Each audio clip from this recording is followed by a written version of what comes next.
আম তোলার পরে বাগানে আমের অবস্থা বর্তমানে মোটামুটি উপরকার মাথাগুলো বাগান থেকে দিয়ে দেওয়া হয়েছে। এখন শুধু মাঝারি সাইজটা আর ছোট সাইজটা আছে।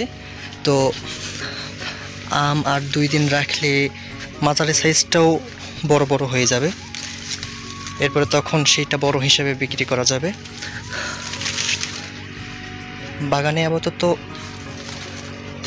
মাছি পোকার জন্য ঔষধ প্রয়োগ করা হচ্ছে।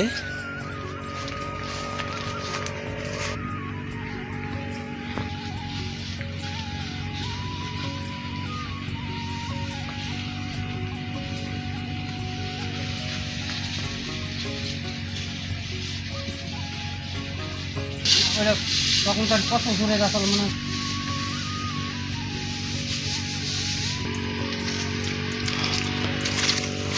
সব আম মিলে এখনও মোটামুটি 15 দিনের মতো আমগুলো রাখা যাবে। এরপরে আশা করা যায় সব সেল হয়ে যাবে।